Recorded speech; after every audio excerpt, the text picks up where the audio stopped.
கைதுகள் இன்றைக்கும் இந்த இவ்வாறான விடயங்கள் தவிர்க்கப்பட்டிருக்கும் பட்சத்திலே நாங்கள் நிச்சயமாக இந்த கைதுகள் மேற்கொள்ள வேண்டிய தேவையும் இருந்திருக்காது. ஆனால் இது தொடர்பாக நமது பொதுமக்கள் பாதுகாப்பு சம்பந்தப்பட்ட அமைச்சு இது தொடர்பாக நடவடிக்கைகள் எடுத்துக்கொண்டு வருகின்றது. குறிப்பாக இது தொடர்பான சட்ட திட்டங்கள் தொடர்பான சில விடயங்கள் தொடர்பாக அவர்கள் ஆராய்ந்து சரியான முடிவு ஒன்றினை அவர்கள் எடுப்பதற்காக அவர்கள் அந்த விடயத்தினையும் அவர்கள் மிகவும் தெளிவாக தெரிவித்திருக்கின்றார்கள். ஆனால் குறிப்பாக இவர் இந்த பாடலை பாடியமை தொடர்பாக இவர் கைது செய்யப்படவில்லை. நமக்கு தெரியும், அண்மையில்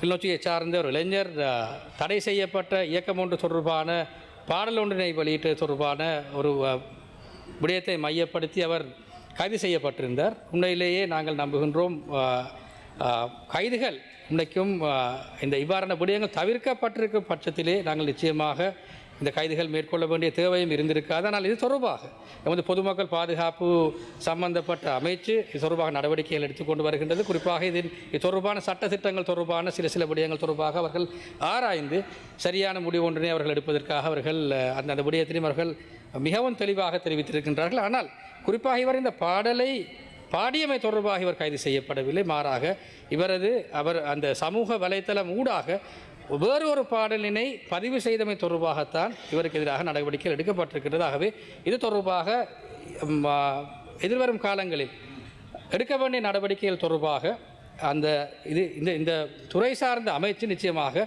நடவடிக்கை எடுக்கும் என்கின்ற விடயம் தொடர்பாக நாங்கள் தெளிவாக கூறிக்கொள்ள வேண்டும். மேலும் நான் ஒரு விடயத்தில் இந்த உயரிய சபையிலே நான் கூறிக்கொள்ள விரும்புகின்றேன்.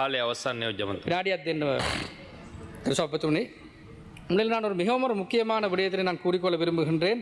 இலங்கை வரலாற்றில் முதல் முறையாக அனைத்து மக்களினாலும் ஏற்றுக்கொள்ளப்பட்ட ஒரு முற்போக்கு ரீதியான அரசாங்கம் இங்கு ஆட்சியில் இருக்கின்றது. ஆகவே இந்த அரசாங்கத்தினை எவ்வாறாவது கவிழ்க்க வேண்டும் என்கின்ற சதி முயற்சியின் மூலமாக 3 சமூகத்தையும் சார்ந்த இனவாதம் அதுபோன்ற ஊழல் மோசடிகளுக்கு துணை போன அந்த கும்பல்கள் தொடர்ந்தும் இயங்கி வருகின்றன. ஆகவே குறிப்பாக பொதுமக்களுக்கும் குறிப்பாக இளைஞர்களுக்கும் நாங்கள் ஒரு விடயத்திலே நாங்கள் மிகவும் முக்கியமாக நாங்கள் கூறிக்கொள்ள விரும்புகின்றோம். எந்த வகையிலும் இந்த சதிகளுக்குள் நீங்கள் அகப்பட வேண்டாம். நாங்கள் அது பொதுவாக நாங்கள் கூறுவோம், இந்த சுவர் இருந்தால் தான் சித்திரம் வரைய முடியும் என்று.